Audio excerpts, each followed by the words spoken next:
kunooti jedhee yeroo wal dammassee inni itti kutaalee kana keessatti bakkoota amma sitti himu lafoota bosonni jiran kana akka jechaa jiru kanatti akka inni jabaatee gadi bahee loluu ka godhe ummata kana biratti ammoo jabina inni siyaasaaf bilchina inni qabuu fi akkaataa inni itti dhiheenna ummata isaa itti dhihaatu qabannaa inni ummata itti qabateetu sadarkaa sana biraan gahe. Waraanni kun akka mootummaan gabroomsaan hattuun kun itti himutti yookaan ammoo akka inni itti barsiisutti waraana farra ummata kanaa waraana ummata kana saamu ummata kana ajjeesu ummata kanaaf wabii otoo hin taane diina ummata kanaan akkasitti gaafa ummata hubachiisan gaafa ammoo waraanni kun gadi bahee dhokata keessaa bahee kun fira kun diina otoo hin jedhin barsiisu maalummaa isaa itti himu dansaa inni qabu irraa nyaatee hamaa inni qabullee irraa nyaatee diqqaa fi guddaa inni kenneef irraa fuudhee galateeffatee gaafa inni akkasitti itti mul'atee itti maalummaa waraana kanaa agarsiisu ummanni kenna faana hiriire jechuudha waraana kana. Faana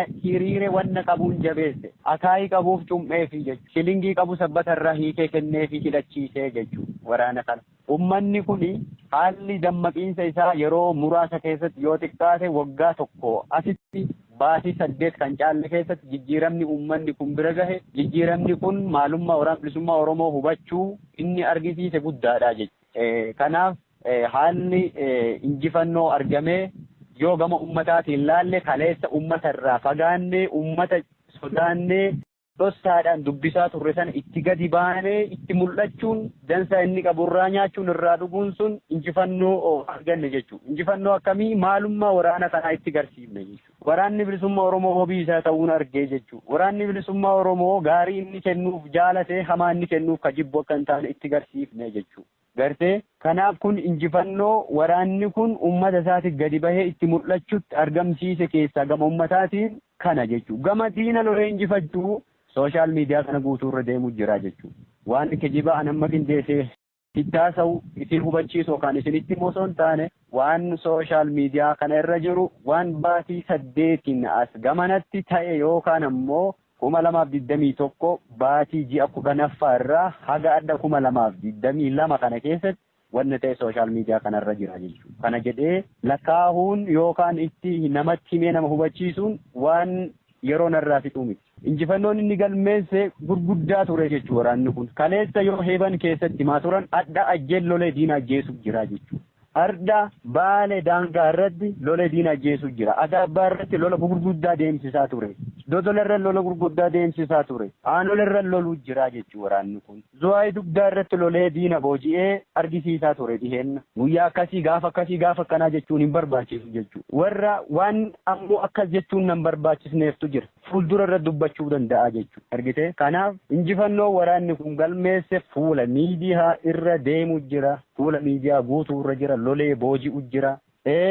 Sadarkaa itti kaabineen aanaa irraa gara godinaatti baqattee sodaattee taa'u jirtu bira jira waraanni kun cimee har'a jabaate. So gama injifannootiin lolee diina injifachuutiin tokko lama jennee guyyaa loloonni injifannoon galmaa'ee isinii lakkaa'uuf yookaan isin hubachiisuuf fuula miidiyaa irra wanni jiru sun waan waraanni kun galmeesse injifannoo inni irra jiru wanna qabatamaati jechuudha. Kanaaf bifa kanaan yoo isinii ibse gaarii jedhama. Ayyee egaa naannoo zoonii kibba ba'aa kana keessatti yeroo dhiyoo xumura bara 2021 fi jalqaba bara 2022 keessa abbootiin gadaa waraanni bilisummaa Oromoo karaa nagaa galuu kottaa waan jedhullee kaasaa turan naannoo sanatti ammoo maqaa sakatta'insatiin illee yeroo uummata of cinee hiriirsanii gadi ba'an gaarreen cilaaloo kanatti bobba'anii fi aanota tokko tokko irratti sochii hidhaa geggeessaa turantu ture. Kana faana waanni qabsoo karaa nagaa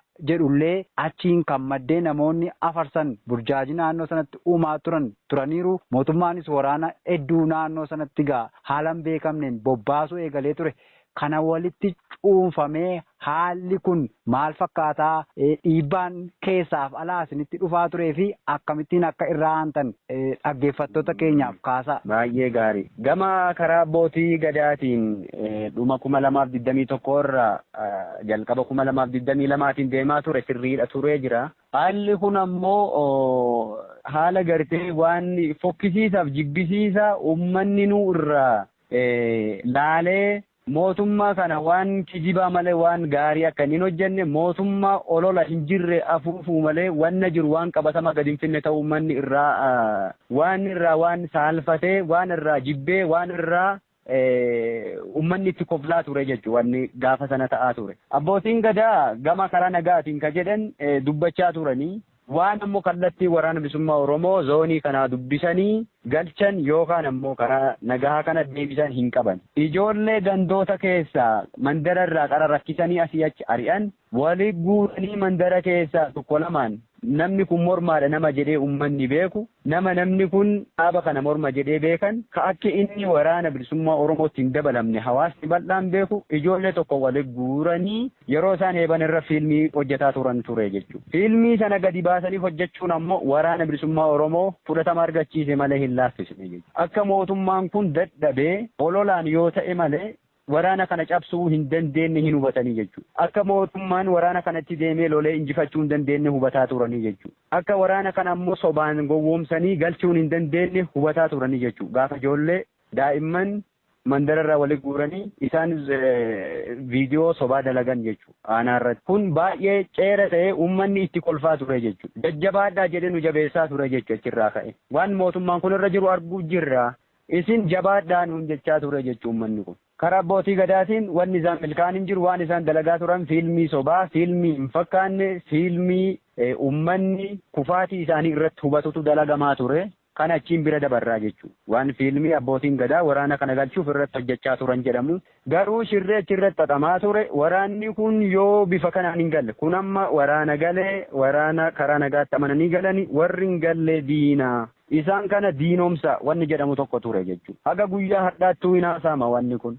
Diinoomsu jechi jedhu kun inaasaama. Har'a kibba bahaa keessatti haaraa ta'uu danda'a.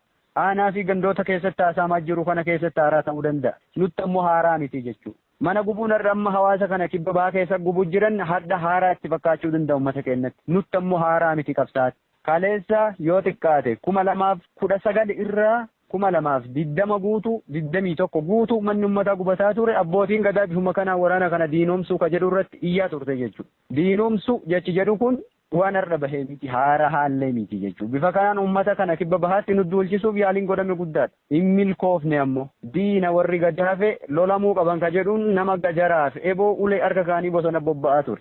Bosona bobba'ee bakka nuti jirru iddoo waraanni kun jiru gahuu otoo hin taane uummanni kun didee bahee daangaa bosonaatti marsanii yeroo irra dhaabbatan kanaan dura maxxansaa ture mataan kiyya jechuudha.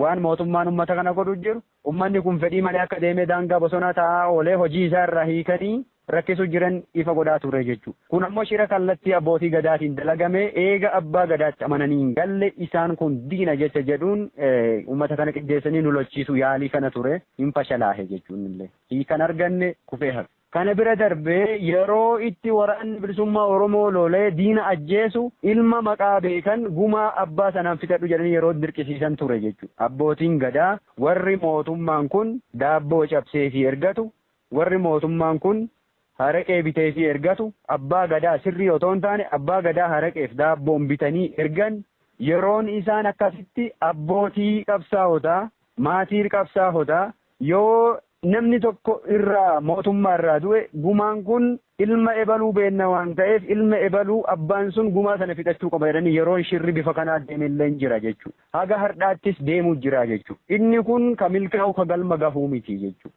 Nuti ka baaneef abbaa faadha keennaaf otoo hin taane sabaaf baanee saba bal'aaf loluu jirra abbaa faadha keenna kaleessa irraa dhalanne malee abbaa faati keenna uummata Oromoo bal'a uummata Oromoo guutu dachii Oromiyaa guututu dachii teenna abbaa Oromoo faadha Oromoo guututu haadhaaf abbaa keenna jechuudha.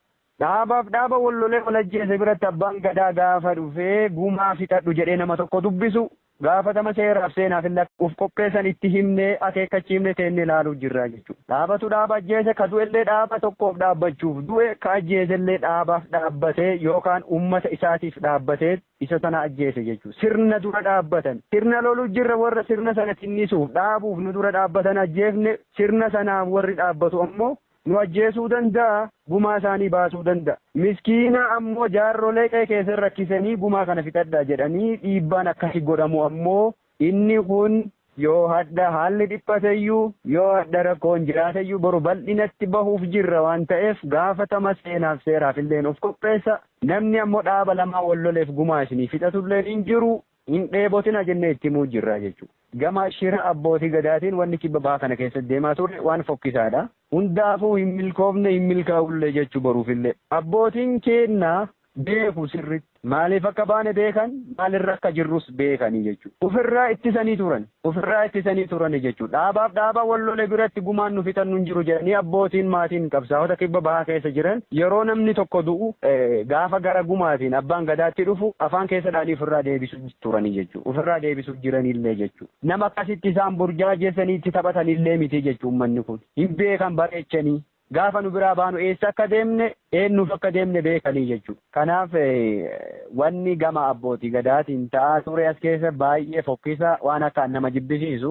Hundaafuu ammas taanaan borullee abbootiin gadaa maqaa gadaatiin uummata kana burjaajessuu jiran maqaa gadaa maxxanfatanii mootummaa kana daabboodhaan ergamuu jiran.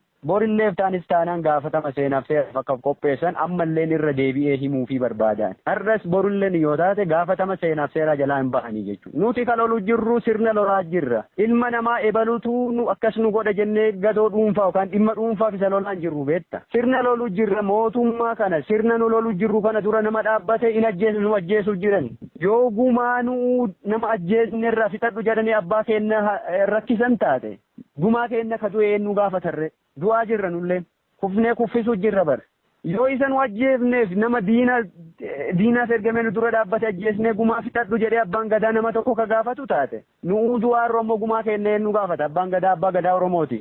Abbaa gadaa Oromoo hundaati akkasi beenna abbaa gadaa jechuun abbaa nama hundaati abbaa Oromoo hundaati gumaa kenna ammoo eenyu gaafataniinis gaafii jechuudha deebii isaan deebisan hin beekuun. Kanaaf gama abbootii gadaatiin haalli deemaa ture kana fakkaata waan uummata duulchisu uummanni duulaa ture san ammoo waraana bilisummaa Oromoo loluuf duulaan turre uummanni kun rakkatee dhaanamee dirqamee dhufee bosona daangaa oolee yaa'aa galaa ture ammaaf haalli sun aga tokko qabbanaahee ture tasgabbaahee jira ispeeshaalii kallattii heeban irratti duulchisuun uummata kana baay'ee ture gaalamaa akka kanaa jechuudha cilaaloo akkasii ajjee shaallaa irratti akkasii dhiibaa turan uummata adaabbaa irratti akkasii iddootti waraanni kun lola inuma dhiibama bosona seenaa inuma jedhama uummanni ammoo diinummaadhaan akka keessa kaahan sana jilbiiffatee dhufee nu barbaade hin jiru jilbiiffatee dhufee bakka nu jirru sana gahee rasaasni itti dhuka'e hin jiru daangaa bosonaa oolee otoo asiin deemaniin asiin jalaa badaa.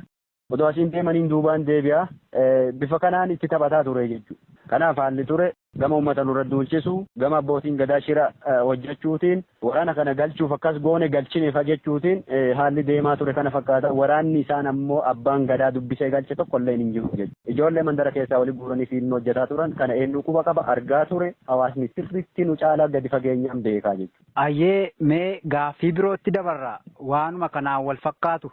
Naannoo zoonii kibba bahaa kana keessatti keessaa'u maatii qabsaa'otaa dararuu hidhuu maqaa garaa garaa maxxansanii uummata rakkisuutu ture. Kanaan wal qabatee maatiidhuma keessan dabalatee maatii qabsaa'aa baay'ee mana hidhaatti akka dararaa turan gabaasaa turre. Haalli hamaan mootummaan yookaan murni bilchiginnaa kun uummata Oromoo zoonii kibba bahaa irratti osoo raawwatu dirreen sun immoo dirree qabsaa'ota gameeyyii qabsoo bilisummaa Oromootiif ijoo ta'an oomishee warreen lolanii lolchiisanii seenaa kaa'atanii darban osoo qabu naannoo sana keessatti waraanni bilisummaa Oromoo ititee jaarmiyaa sirrii ta'e akka hin dhaabanneef warreen waraana kana balleessuuf ammoo mootummaa karaa nagaa jedhu jalatti uummata Oromoo naannichaa sammuu isaa naannessuuf carraaqqii